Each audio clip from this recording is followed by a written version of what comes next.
Apreciados estudiantes, bienvenidos una vez más a una clase del módulo de herramientas de lógica computacional. La clase pasada de cálculo proposicional intentaba anticipar un tema que es fundamental en este curso. Yo diría que es el tema más importante de este curso. Estamos hablando de métodos de demostración. La clase pasada sufrimos algo tal vez de mi parte en la presentación y ustedes de pronto en los lugares donde reciben este video se dieron cuenta que nos hizo falta tiempo, pero algo que yo les decía y era muy importante es la práctica. Seguramente si no es posible aprender este tema mirando muchísimos ejemplos porque no alcanzará el tiempo. Igual que como les decía yo, los casos de factorización en el álgebra, la única forma de dominarlo es practicando. Y tal vez algunos de ustedes se quedaron con cierto temor de Dios mío, yo no sé suficiente cálculo proposicional, no he hecho suficientes ejercicios, ¿qué pasará conmigo el resto del curso? Pues bien, la clase de hoy, a la vez que es la clase más importante de este módulo, al mismo tiempo les dará un poco de tranquilidad de que realmente no usaremos mucho cálculo proposicional. Solo nos convenceremos que ciertas afirmaciones, como aquellas que dije la clase pasada, son teoremas. Yo la vez pasada en el video de la clase hablé de teoremas como principio de contradicción, principio de análisis de casos, principio de prueba por doble implicación, el teorema de la deducción. Los dejé como ejercicios de cálculo proposicional. En esta semana nosotros vamos a asumir ya que esos hechos son ciertos y vamos a trabajar con ellos. Pues bien, entonces veamos en la presentación objetivos de esta semana.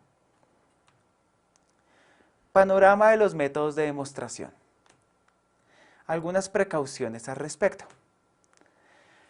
En primer lugar, este tema, quiero reiterar, es el tema más importante del curso. Digamos que dentro de un módulo de 8 semanas uno pensaría que todas las semanas valen lo mismo. En términos de importancia, esta es una clase que deben prestar mucha atención y el material que aparece en la cartilla deben prestarle mucha atención porque será lo que más usen de este curso en otros cursos de la carrera. En segundo lugar, la señal de alivio que les decía.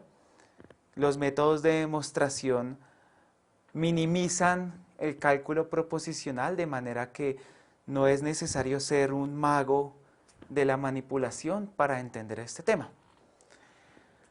Además, para practicar justificaciones es importante darse cuenta que en muchos ámbitos no matemáticos se realizan demostraciones. Hablo, por ejemplo, un foro sobre política, un foro sobre música, en el cual la gente coloca sus opiniones. Seguramente habrá alguien que contradiga lo que uno está pensando y de pronto uno se siente tentado a escribir en el foro y dar la opinión que uno tiene y tratar de argumentar por qué la opinión que uno tiene es más válida, entre comillas, que la opinión escrita previamente. Cuando ustedes hacen eso, si ustedes intentan colocar de manera coherente argumentos, están practicando demostraciones de un modo informal. Así que yo les recomiendo a ustedes hacer ese tipo de práctica de justificaciones.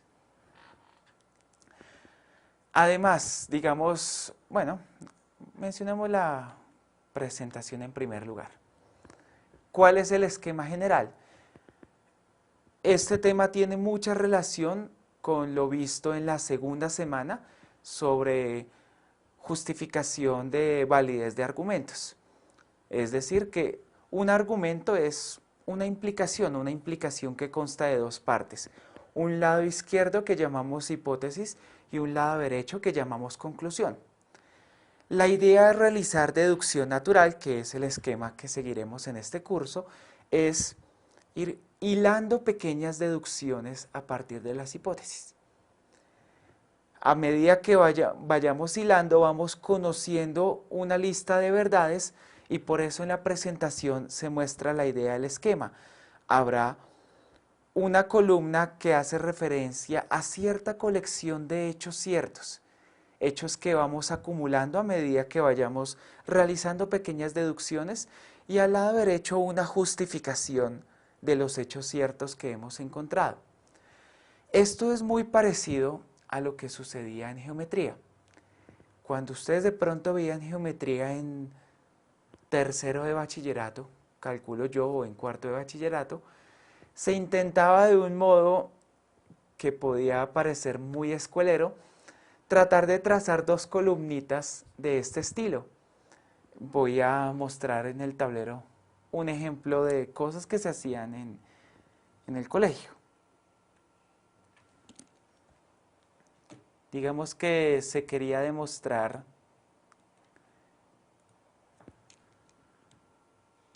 un ejemplo, digamos, no tienen que saber realmente geometría, realmente la idea es simplemente traer a colación el estilo de argumentación. Tengo un triángulo A, B, C, un triángulo hipótesis, un triángulo isósceles, perdón. Voy a llamar a este punto M, está perpendicular, y entonces un ejercicio típico de demostración, demostrar que BM es congruente con MC. Y entonces, si uno intentaba hacer acá la demostración, pues uno generalmente en el colegio escribían cosas como esta, una columna, igual que ahorita, hecho cierto, y acá justificación. Y tratábamos de escribir pequeñas colecciones de hechos ciertos acumulados. Por ejemplo, según la hipótesis, la medida de AB es la misma medida de AC. Entonces, AB congruente con AC. Y justificación podíamos llamar a esto hipótesis. Este mismo estilo de escritura es el que seguiremos a lo largo de esta clase y a lo largo de esta semana. Un segundo hecho cierto es que, por ejemplo, la medida de, digamos, AM es congruente con AM. Esto es obvio, pero digamos que si esto es obvio, podría llamar obvio, pero digamos que para algunos de ustedes puede sonar un poco mal escribir obvio en una justificación. Entonces podríamos intentar reemplazar esto por reflexividad de la igualdad. ¿Recuerdan ustedes lo que era la propiedad reflexiva? En este caso, aplica la reflexividad. Cada segmento es congruente con sí mismo. Una tercera línea que podría ser por teorema de Pitágoras, si estos, dado que el triángulo ABM, bueno, voy a escribirlo acá. Entonces voy a escribirlo, BM es igual, congruente con MC. Y la justificación es, puedo decirla acá, y es que por el teorema de Pitágoras aplicado al triángulo, escribamos Pitágoras en triángulos AMB y AMC. Cuando yo aplico teorema de Pitágoras, de pronto pude haber elaborado un poco más el por qué llegué a esta justificación, pero pues simplemente la medida de BM es igual a raíz cuadrada de AB cuadrado menos AM cuadrado, y la medida de MC es igual a raíz cuadrada de AC cuadrado menos AM cuadrado. Pero dado que AB y AC son iguales, entonces estas dos raíces cuadradas que he mencionado acá son iguales y entonces lo puedo colocar acá. Ciertamente, si yo he de ser un poco más claro en la demostración, yo trataría de escribir más pasos intermedios a este. Es decir, podría hacer una justificación que constara de más pasos. Por ejemplo, acá 3, un paso intermedio, BM es igual a raíz, un paso intermedio MC es igual a raíz, y ahí sí llegar a la justificación que quiero. Pues bien, este es el estilo de justificación que haremos. Es importante rescatar que si ustedes están escribiendo en un ambiente informal, realmente este esquema suena un poco cuadriculado. Realmente uno trataría de escribir un texto un poco más charlado, por decirlo así. Uno podría intentar escribir algo del estilo, por hipótesis, tenemos que, etcétera, etcétera. O sea, hacer una especie de demostración dialogada. Y realmente así es como se escribe en los libros de matemáticas. Demostraciones charladas, pero antes de entender bien las demostraciones charladas hay que entender bien las demostraciones esquemáticas. Y es lo que haremos el día de hoy. Ciertamente el tema de métodos de demostración abarca dos tipos de, argumentos, dos tipos de esquemas, diré. Un esquema formal, como el de las columnitas que hemos mencionado, o usando reglas de cálculo proposicional, reglas sintácticas, o un estilo, digamos, charlado, dialogado, que es usando implícitamente las mismas reglas formales, tratar de realizar una serie de pasos que lleven a la conclusión que uno desea. Hoy vamos a practicar las demostraciones muy sintácticas usando el esquema anterior. No habrá otra clase, al menos grabada, dedicada a hablar de demostraciones charladas, dialogadas de teoremas matemáticos. Ese es un asunto que se podrá consultar en la cartilla. O podrán hacerlo ustedes con el tutor de la materia, viendo ejercicios que aparezcan puestos en la cartilla, viendo los ejemplos que aparecen en la misma cartilla. Cuando uno hace una demostración charlada, entre comillas, no en este esquema, pasa algo esencial y es que uno necesita redactar muy bien y saber que un texto en español es conveniente separarlo en párrafos, que es conveniente realizar definiciones, una serie de etapas, digamos, que tienen mucha relación, digamos, con la literatura, por decirlo así, con la capacidad de escribir textos coherentemente. Y por eso el consejo que apareció en la diapositiva sobre practicar escritura. Pues bien, concentrémonos entonces en las demostraciones formales y volvamos a la presentación. Para practicar demostraciones formales, en nuestra secuencia de pasos, como estaban aquí escritos en el tablero, y vamos a volver donde estaba nuestro tablero anterior, aquí estaba. Aquí había una serie de pasos. Cuando hacemos demostraciones formales, algunas de estas deducciones tienen nombre. Por ejemplo, acá cuando yo subrayé ese obvio, pues la idea sería cómo yo llamarle a ese tipo de pequeñas deducciones. Existen reglas lógicas conocidas desde la antigüedad llamadas silogismos. Y entonces mencionemos algunos de esos silogismos que servirán como pasos intermedios en las pruebas. El primero se llama modus ponens, es un nombre de la Edad Media. ¿Qué es lo que dice modus ponens?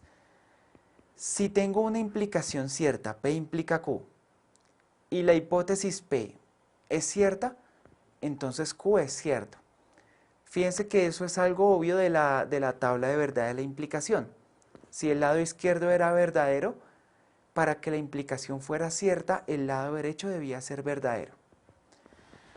Este hecho, este silogismo básico y todos los silogismos básicos que menciona ahorita, se supone que pueden demostrarse usando el cálculo proposicional. Así que si escribimos este silogismo y lo intentamos colocar como un ejercicio de cálculo proposicional, el ejercicio que resultaría sería el siguiente. Mencionemos el ejercicio. Si alguien nos dice qué significa modus ponens en cálculo proposicional, significa básicamente esto. Si P implica Q es cierto y P es cierto, entonces podemos deducir que Q es cierto. Entonces, ese resultado sería un ejercicio de cálculo proposicional que de hecho mencionamos la semana pasada, que se recomienda volver a resolver si uno no recuerda la solución. Modus tollens también es una deducción válida con tabla de verdad. Si P implica Q es cierto, pero el lado derecho es falso, obligatoriamente el lado izquierdo debe ser falso. Fíjese que si fuera verdadero, entonces verdadero implica falso, sería falso, y no cierto como dice aquí. Así que el lado derecho sea falso obliga a que P, el lado izquierdo, sea falso. De nuevo, este hecho, este silogismo es un hecho cierto del cálculo proposicional, es decir, es un teorema que podría demostrarse y lo escribo acá como ejercicio. Si P implica Q es cierto y Q es falso, o sea, no Q, es cierto, entonces P es falso, no P. Entonces este sería como ejercicio para que ustedes resuelvan usando su cálculo proposicional. Nosotros digamos que en esta semana, en este tema, daremos por sentado que esos resultados ya son teoremas válidos y que han sido probados y que los podemos usar con toda libertad. Pero pues para razones de coherencia sería bueno que ustedes lo resolvieran. Silogismo disyuntivo. Si tengo una disyunción y uno de los dos lados es falso, obligatoriamente el otro lado es cierto. Eso es también de sentido común, de tabla de verdad. De nuevo lo podemos escribir como un ejercicio. Escribámoslo. Si P o Q es cierto, pero uno de esos lados, digamos P, es falso, entonces Q es cierto. También otro ejercicio. Entonces todos estos son teoremas de cálculo proposicional. Teoremas 1, 2 de cálculo proposicional. Mencionemos un tercer teorema.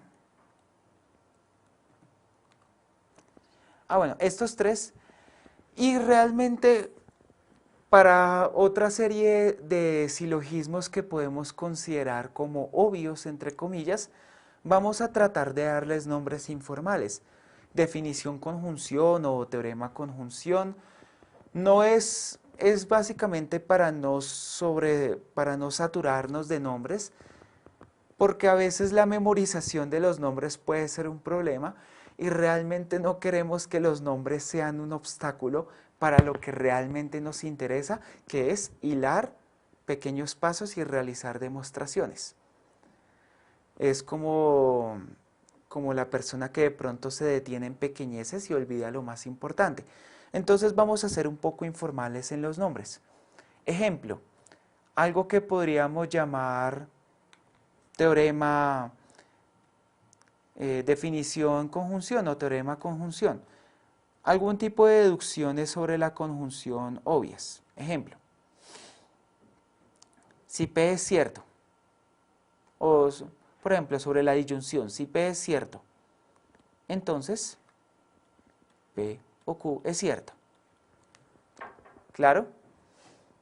Si uno de los dos es cierto, automáticamente la disyunción es cierta. Entonces esto también es un ejercicio sencillo, pero entonces para efectos de los pasos a seguir, podemos decir que este es uno de tantos teoremas de la disyunción. Entonces podríamos llamarlo teorema sobre disyunción.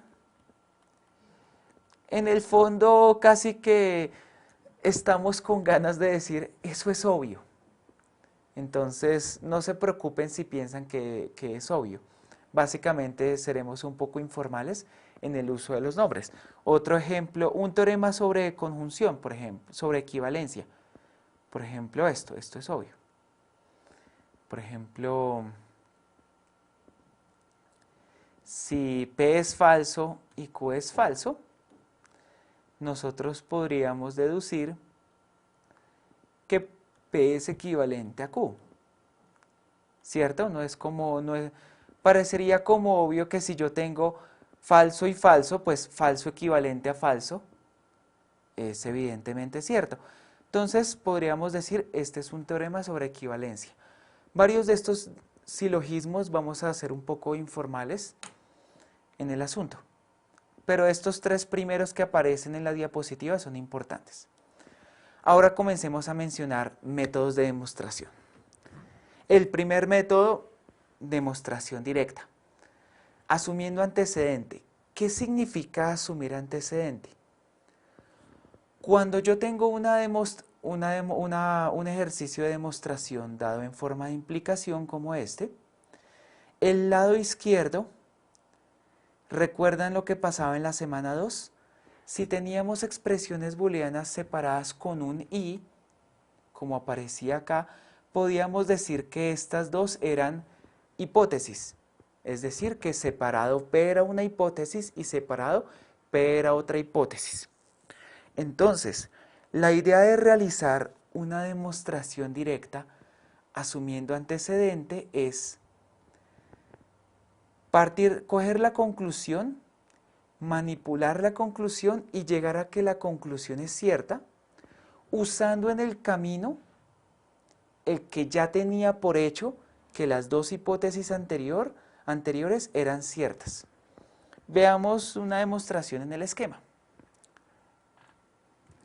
Primero, podemos dar por cierto P, porque P es una de las dos hipótesis en que está descompuesto este lado izquierdo. Segundo, podemos dar por hecho Q, y la justificación es que es una hipótesis. Y fíjense que ya aquí es muy sencillo. Si yo ya puedo asumir que P es cierto y que Q es cierto, evidentemente el lado derecho pues quedaría algo del estilo true equivalente a true, que obviamente es cierto. Entonces lo puedo colocar de una vez. P equivalente a Q. Y esto lo llamé definición equivalencia dentro de la informalidad que dijimos que íbamos a tener en algunos de esos silogismos. Es importante mencionar algo, y es que en una demostración directa, como pasó en el tablero en el primer ejemplo, en una demostración directa, la idea es que parto de mi serie de hipótesis y al final la última línea de razonamiento es la conclusión a la cual yo quería llegar. Entonces, una demostración directa es una demostración donde yo a partir de las hipótesis acumulo una serie de deducciones y al final mi última deducción cierta es la conclusión a la que quería llegar. Eso es una demostración directa. Bien.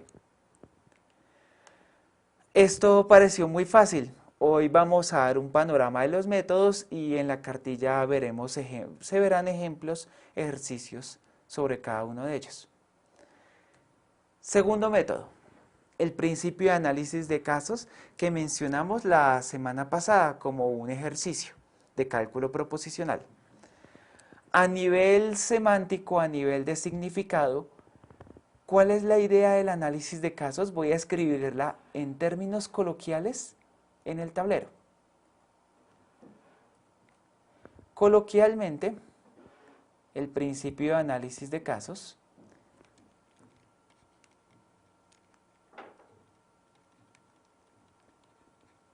simplemente significa lo siguiente, en términos coloquiales. Recordémoslo como lo mencionábamos acá escritos, P o Q implica R, esa es la forma formal. Es equivalente a decir P implica R y Q implica R. Listo. A nivel informal simplemente es, si mi hipótesis, esto es lo que quiero demostrar, esto es lo que quiero demostrar. Probar. Y esta es la hipótesis. Entonces, la hipótesis separada en casos. ¿Cómo yo reconozco que son casos? Básicamente por el O. Es decir, hay dos casos, caso 1, P, caso 2, Q. Entonces, si mi hipótesis está separada en casos y quiero llegar a una conclusión,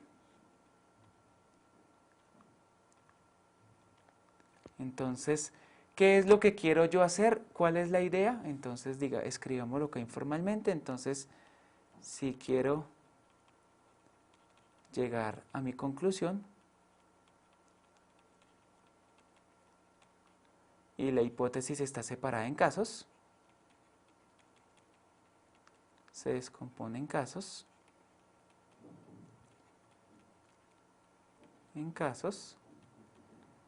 según esta equivalencia significa lo mismo que realizar dos demostraciones por separado, o sea, una demostración analizando cada caso por separado.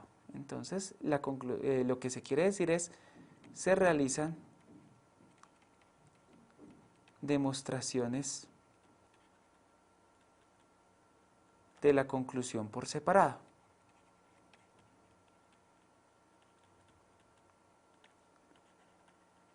Separado para cada caso.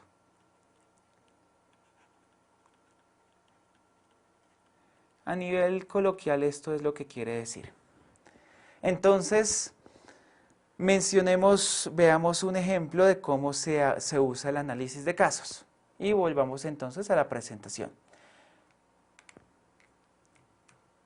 Ejercicio, un ejemplo. Demostrar la implicación que aparece ahí escrita. Dejo un espacio para que anotemos P y no R o Q. Esto implica P o R implica Q. Bien. Entonces, fíjense que aquí la hipótesis se puede descomponer naturalmente en casos. El análisis de casos en general es un método que tiene mucho de arte cuando no están separados los casos explícitamente. Aquí nos ayuda mucho a nivel simbólico el hecho de que visualmente con este O vemos una separación natural de casos, pero es posible que no haya separación explícita de casos escrita ahí. Entonces, si uno quiere usar análisis de casos, uno mismo tiene que inventarse los casos. Y a inventarse los casos, ¿qué es? Inventarse diversas posibilidades que tiene la hipótesis y asegurarse de agotarlas todas. Eso es un poco más difícil y, como digo, es un arte saber inventarse casos en la práctica cuando el ejercicio no los tiene. En este caso aprovechemos las facilidades que nos brinda el ejercicio. Entonces vamos a realizar esta demostración, vamos a usar el tablero. Para hacer una demostración de análisis de casos, lo esencial es, en primer lugar, dentro de la coherencia de la redacción, siempre escribir el método de demostración que se va a usar. Entonces escribámoslo. Vamos a escribir la demostración y vamos a indicar que será por análisis de casos.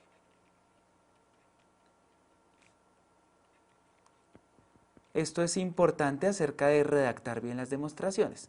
Recordemos cuáles son las hipótesis y la hipótesis y la conclusión. La hipótesis era P y no R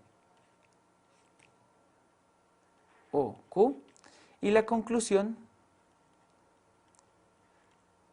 es P o R implica Q. Entonces realicemos nuestra separación de análisis de casos. Entonces, caso 1 es P y no R según nuestra separación. Entonces, ese caso 1 será nuestra hipótesis y con esa hipótesis que vamos a querer demostrar esto que está escrito acá, esta conclusión. Así que será una demostración para ese caso 1 y voy a escribir acá el caso 2. Caso 2, Q, y entonces voy a escribir la línea, serán dos demostraciones, una para el caso 1, otra para el caso 2.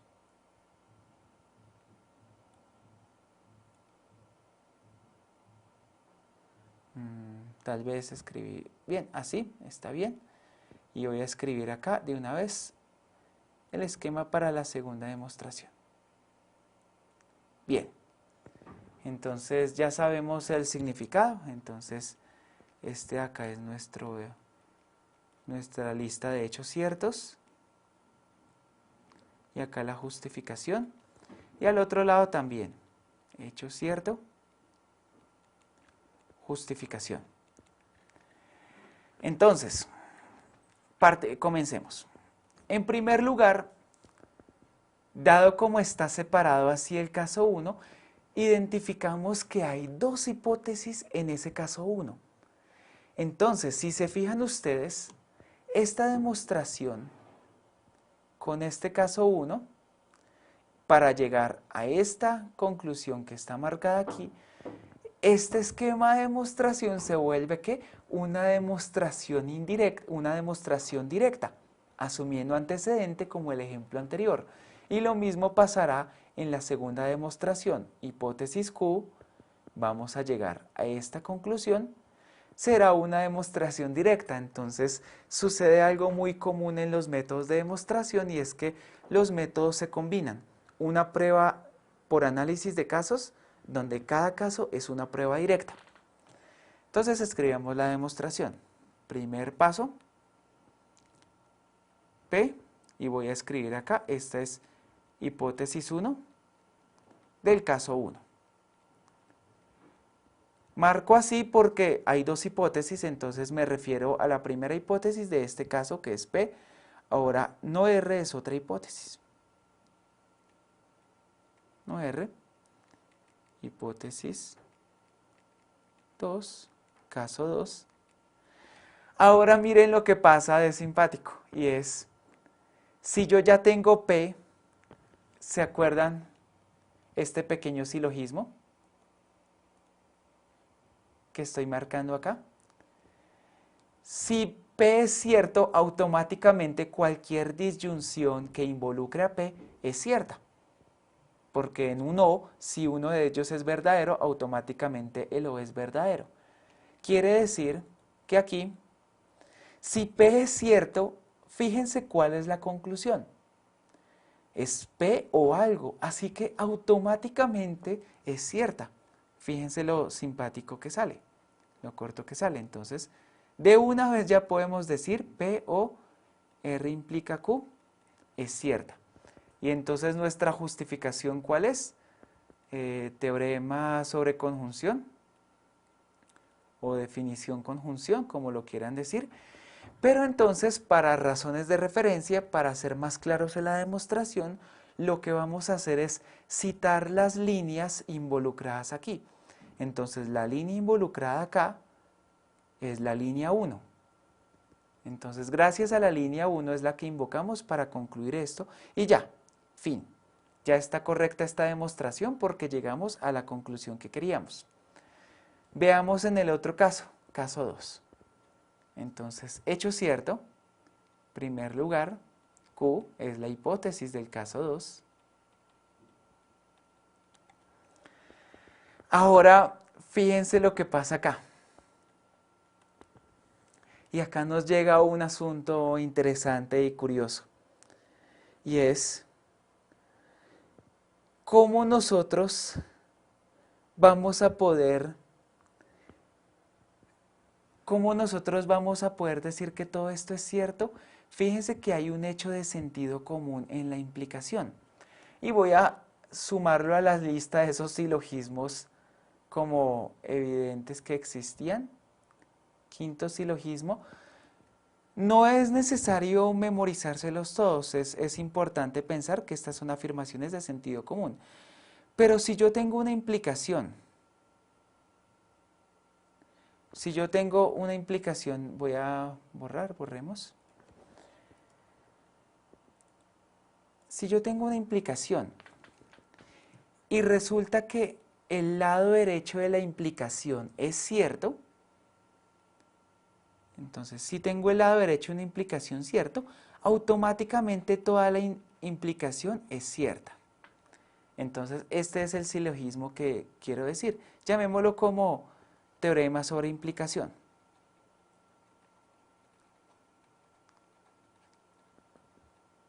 Hay muchos teoremas así sencillos sobre implicación. De nuevo, esto es otro ejercicio de cálculo proposicional para que ustedes resuelvan.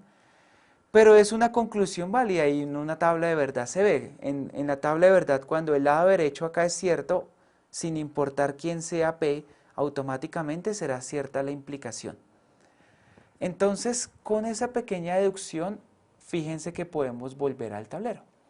Porque entonces, con esa pequeña deducción, R implica Q automáticamente es cierto. Fíjense que nosotros vamos hilando pensando siempre en nuestro propósito, que es llegar a esta conclusión. O sea, el R implica Q no salió como por arte de magia. Yo pude haber escrito acá perfectamente M implica Q. Cualquiera de esos es cierto. P implica Q es cierto. Pero pues yo solo me enfoco en las deducciones que son importantes para llegar al objetivo que deseo. Entonces casualmente encontré este R implica Q. Voy a decir que esto es teorema sobre implicación.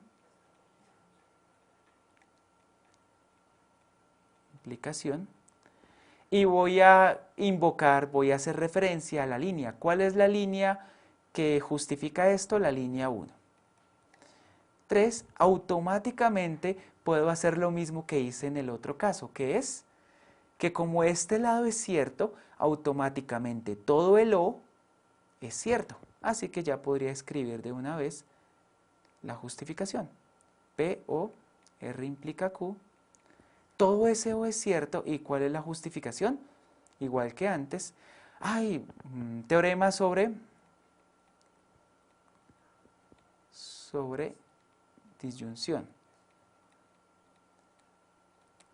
Y la línea que invoco, ¿cuál es? La línea 2. Noten ustedes que yo escribí acá disyunción y acá conjunción. El estudiante muy pilo se dará cuenta que esto no tiene sentido. Simplemente fue un despiste. Sí, tiene razón, esto es disyunción. Entonces, aprovechemos. Digamos que lo hice a propósito para ver si se daban cuenta. En verdad no fue así, pero ya aprovechamos la oportunidad y corregimos. Esa es una demostración por análisis de casos. Imagínense ustedes cómo sería este ejercicio resuelto si yo intento aplicar cálculo proposicional. ¿Se imaginan ustedes esta cosa tan inmensamente larga manipulándola con cálculo proposicional? Es decir, comenzando una línea que dijera, por definición de implicación, esto significa tal cosa y así sucesivamente. Claro, quedaría algo larguísimo. Y precisamente la idea de los métodos de demostración es hacer las cosas de un modo más natural y no depender de un cálculo proposicional que a veces puede ser, lo confieso, algo fastidioso. Vayamos entonces a un tercer método. El principio de contradicción. Este lo habíamos escrito la vez pasada, lo escribimos así como de afán porque ya se nos había acabado el tiempo y dijimos es un ejercicio. Al igual que en el análisis de casos, lo importante es entender intuitivamente qué quiere decir este de acá. A nivel de significado, ¿qué quiere decir el principio de contradicción? Entonces, usemos el tablero para ello. Principio de contradicción. ¿Cuál es la intuición de ese principio? Entonces, contradicción. Entonces, ¿cuál es el objetivo? Entonces, tengo que demostrar esta implicación. Este es el objetivo.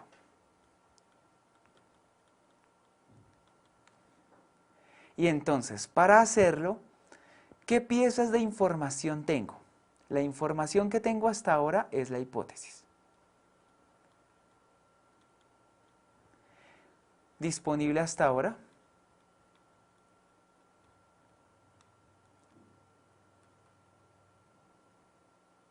Ahora es esta. Este método de contradicción es básicamente lo mismo que hacíamos en el forzamiento de la semana 2. Es pensar, ¿qué pasaría si la conclusión, si la implicación fuera falsa?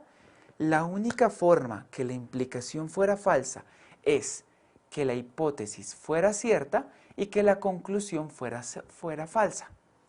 Entonces, ¿qué hacíamos en el método de forzamiento? Nos situamos en un escenario donde la hipótesis fuera cierta y donde la conclusión fuera falsa. Es decir, como si esta fuera otra pieza de información. Entonces, nueva pieza de información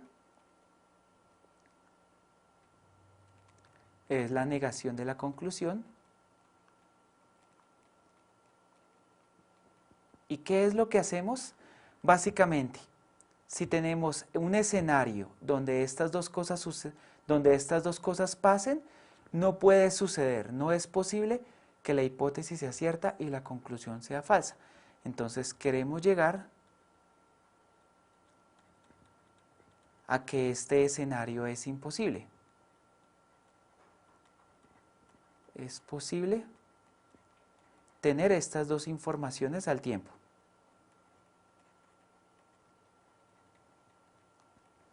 Informaciones al tiempo. Es decir, que si yo hiciera mi demostración, hecho cierto y acá justificación, si yo arranco con la primera pieza de información, entonces P, y arranco con mi segunda pieza de información Q, en negación de Q, eventualmente mis deducciones van a llegar ¿a qué? A algo ilógico, porque no es posible ese escenario.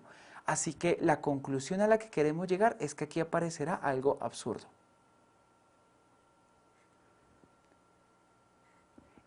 Cuando lleguemos a algo absurdo, quiere decir que hemos completado una prueba por contradicción.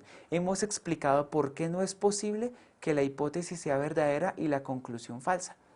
Por esa razón decía aquí P y no Q equivalente a falso. No es posible que P, la hipótesis y la conclusión, la hipótesis sea cierta y la conclusión falsa.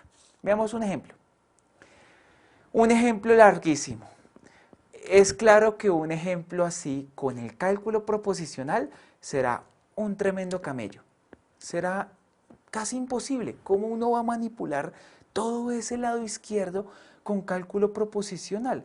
¿Qué tipo de teoremas usar?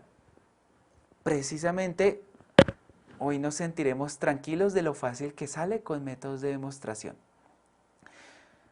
Entonces, todo este montón de hipótesis y esta pequeña conclusión. Entonces, analicemos este larguero entre comillas.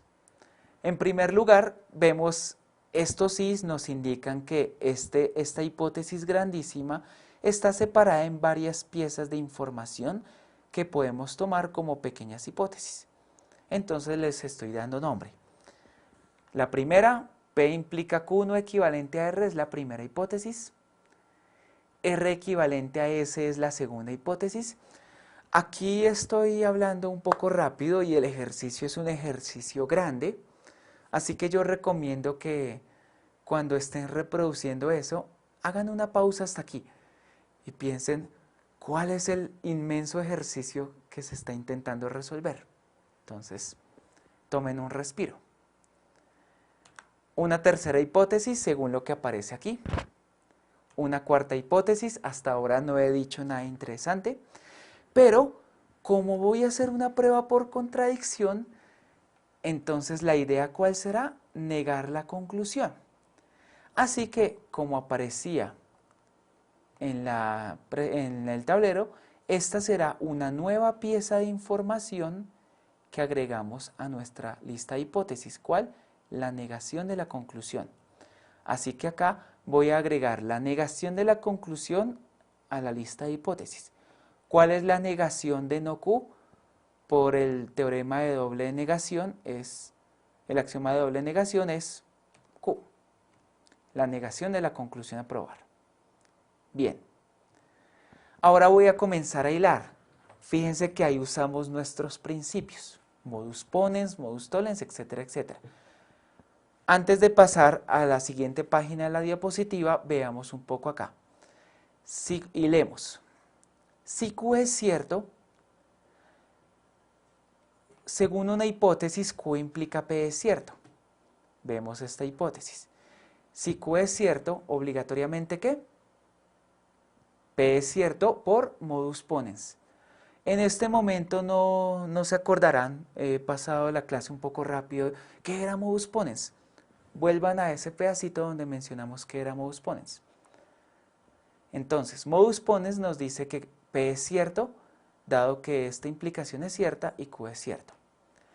Ya sabiendo que P es cierto, hagamos este movimiento, lleguemos hasta acá. Si P es cierto, esto de acá es cierto, esto que estoy encerrando en círculo, por modus ponens también. Implicación cierta, P es cierto, entonces la de haber hecho cierto. Ahora, Q es cierto, porque era una de las hipótesis, una de las piezas de información. Como esto es cierto, recuerden la definición de no equivalencia. Para que la no equivalencia sea cierto, estos dos deben ser distintos. Si Q es cierto, R debe ser cierto. Ahora, si R es cierto, entonces, pasando a la hipótesis 2, si R es cierto, dado que esta es una equivalencia, obligatoriamente S debe ser idéntico a R, entonces S debe ser cierto. S debe ser cierto, llegamos acá. Si S es cierto, ¿qué pasó aquí? Perdón, revisemos de nuevo. Dirán, estoy diciendo algo cierto, perdón. Q es cierto, perdón, regresemos. Si Q es cierto y este es no equivalente, R debe ser falso, debe ser distinto. Ahora sí, si R es falso, como S es idéntico, S debe ser falso. Y si S es falso, fíjense que una hipótesis decía que S era cierto. ¿Cómo es posible que S sea cierto y sea falso al mismo tiempo? Es decir, hemos llegado a un absurdo. Y lo que haremos aquí es simplemente escribir formalmente estos pasos. Entonces, P, dijimos que P era cierto, uso modus ponens y lo que hago es citar las líneas que involucraban, la línea 3 y la línea 5. Q no equivalente a R, dije que era cierto. ¿Qué fue lo que hice? Hice modus ponens entre la línea 1 y la línea 6. No R. Cuando digo no R, como yo estoy mencionando hechos ciertos, yo dije en mi argumento en palabras, R es falso. A fin de colocarlo en este esquema, pues debo colocar negación de R es cierto, porque la columna consta de hechos ciertos. Entonces, R es falso, S es falso. Acá estas dos es dentro de nuestra informalidad de que le damos nombres un poco informales a estas deducciones que son relativamente obvias, pero de nuevo son teoremas de cálculo proposicional. Y si ese es falso, es absurdo, porque hay dos líneas que se contradicen. La línea 9 que decía que ese era falso, o sea que la negación era cierta, y la línea 4 que decía que ese era cierto. es básicamente el esquema por contradicción. Fíjense que lo más natural fue comenzar a hilar en palabras y después de hilar en palabras ir escribiendo las pequeñas deducciones en una columna y cuando terminemos pensar en escribir cómo serían las justificaciones. Es decir, primero citamos los hechos ciertos y luego nos preocupamos de qué nombre le ponemos a las justificaciones. Lo importante es que todo se base en un sentido común. La contrapositiva es otro método digamos, muy relacionado con la contradicción. P implica Q equivalente a no Q implica no P. ¿Qué es lo que quiere decir esto en la práctica? Veamos el ejemplo pasado. Si yo quiero demostrar una implicación de este estilo, P, algo, lado izquierdo implica lado derecho, si yo intento invertirlo, la contrapositiva de esta afirmación, ¿cuál sería? Q, es decir, esto de acá que está escrito, la negación, implica, entonces la flechita hacia el otro lado, la negación de esto. Claro, dependiendo del ejercicio, uno mirará si el ejercicio tal como está enunciado es más fácil de resolver que si estuviera enunciado en forma contrapositiva. Algo que sucede con alguna frecuencia es que cuando yo lo escribo en forma contrapositiva, el ejercicio resulta un poco más fácil o se visualiza un poco más fácil que como se visualizaba originalmente. Es la única idea de la contrapositiva. Por ejemplo, este ejercicio. P no equivalente a Q y Q implica R, implica este lado derecho. Bueno, antes de eso, ¿cómo resultaría escrita la contrapositiva? Pues bien, recordémoslo, tengámoslo presente. En el tablero vamos a escribir la contrapositiva en el tablero. La contrapositiva, téngalo anotado, dado que vamos a pasar al tablero. En el tablero, la contrapositiva de esa afirmación que acabamos de escribir, P no equivalente a Q, y Q implica R, implica, no R implica P, la contrapositiva es negar la negación de este, o sea, negar, no R implica P, implica la negación de este lado izquierdo.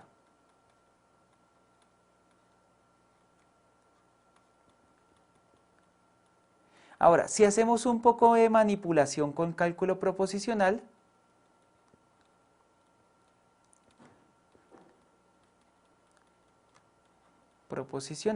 quiero que se convenzan ustedes que esto es cierto. La negación de esta implicación, teorema ejercicio del capítulo correspondiente al libro, esto es lo mismo que decir no R y no P. Esa es la negación de esto de acá. Entonces, y la otra, la negación de esto, por ley de De Morgan, esto se escribirá así.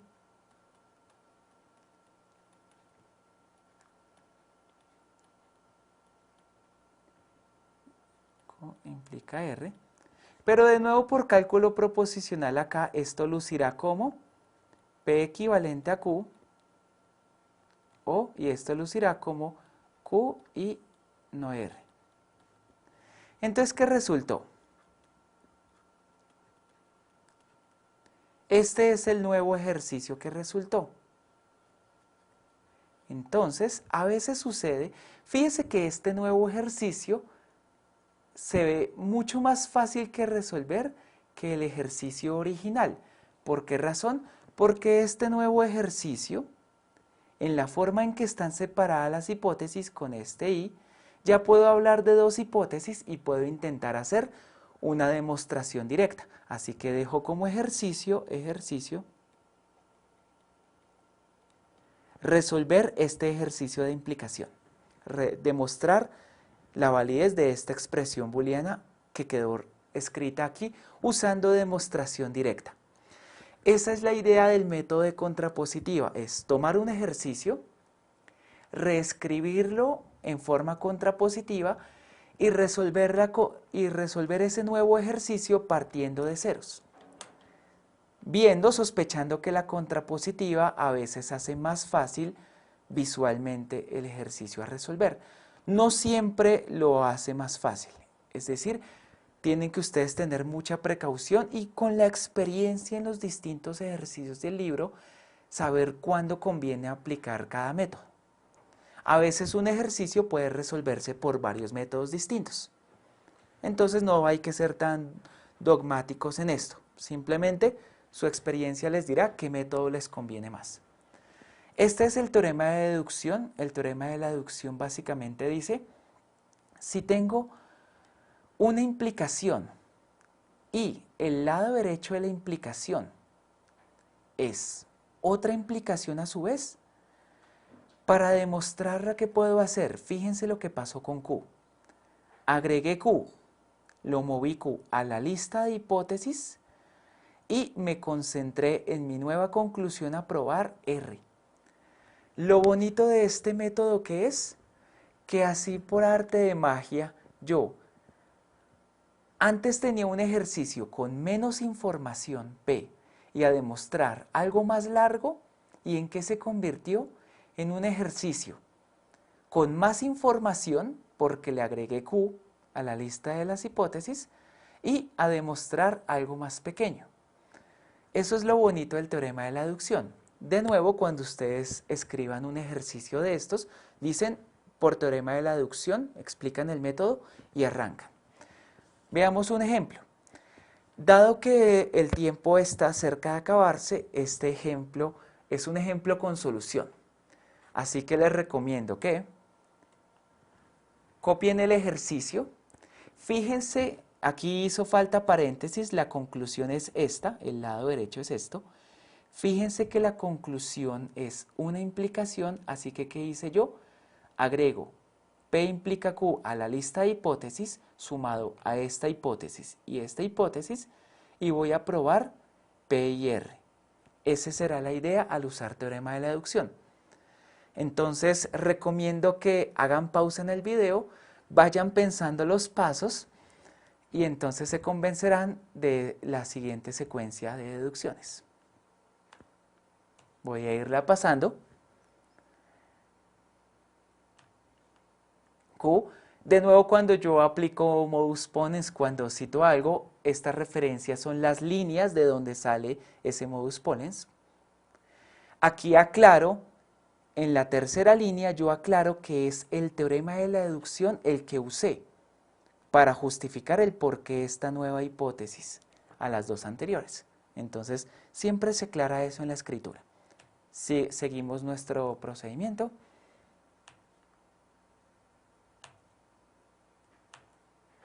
Y eso es todo. Esto, P y R, era la conclusión a la que se quería llegar. ¿Por qué? Porque la nueva conclusión al agregar este lado a la lista de hipótesis, ¿cuál fue? Este lado derecho, P y R. Así que esa era la línea a la que queríamos llegar. Es decir, esta fue una demostración directa donde en el camino se usó el teorema de la deducción. Citamos por último un método donde no vamos a resolver un ejercicio por razones de tiempo, lo vamos a dejar a ustedes y es el teorema de la doble implicación. A grandes rasgos, ¿qué dice el teorema de la doble implicación? Como esta clase de hoy se ha basado en realizar demostraciones de implicaciones, la idea es que si yo quiero realizar una demostración de una equivalencia, puedo usar el mismo cálculo proposicional de antes, partir de un lado y llegar al otro, los dos lados al tiempo y llegar a true, o puedo descomponer esta demostración de equivalencia en dos implicaciones. La implicación lado izquierdo implica lado derecho y la implicación lado derecho implica lado izquierdo. Así que, por ejemplo, si tuviera un ejercicio como este, ejercicio para que ustedes lo resuelvan en sus casas, ¿cómo sería? Escribamos simplemente cómo sería hacerlo por doble implicación. Fíjense que es una equivalencia. La idea simplemente es escribir lado izquierdo implica lado derecho y lado derecho implica lado derecho. Es decir, hay dos ejercicios acá. Escribamos en el tablero los dos ejercicios y con esto terminamos la clase de hoy con ese ejercicio para sus casas. Lado izquierdo implica lado derecho, es decir, este era el lado izquierdo.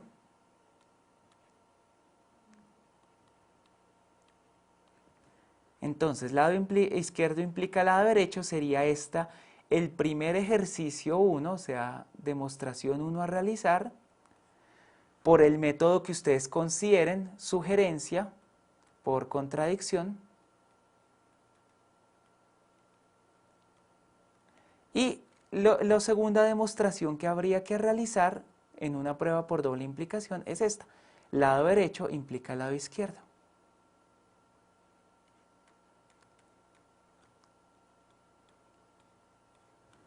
Esa sería la demostración 2 que tendrían que realizar. Sugerencia para esta demostración 2 puede ser demostración directa.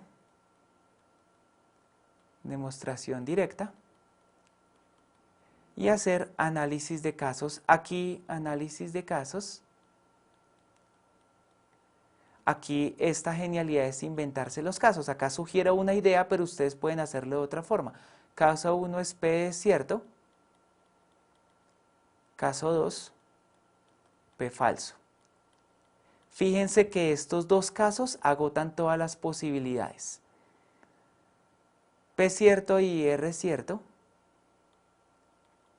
Caso 2, P falso y R cierto. Estas dos agotan las posibilidades sobre R. Pero lo pueden hacer de otras formas. Ese sería básicamente el ejercicio de tarea junto con los pasos previos de ejercicios dejados antes y los ejercicios de la cartilla. Cuando los teoremas no son simbólicos, es algo que desafortunadamente una sola clase no alcanza a cubrir de métodos de demostración. Así que allí es necesario mirar la cartilla. Sería muy rico, por ejemplo, poder hacer una clase grabada de métodos de demostración no simbólicos, pero dadas nuestras limitaciones en las teleconferencias, solo habría una clase de este tema. Sin embargo, en el libro creo que está muy claramente explicado. Igual pueden preguntar dudas a su tutor. Eso es todo. Deseo que tengan muchos éxitos resolviendo ejercicios y continuando en su aprendizaje del tema del módulo de herramientas de lógica computacional. Muchas gracias.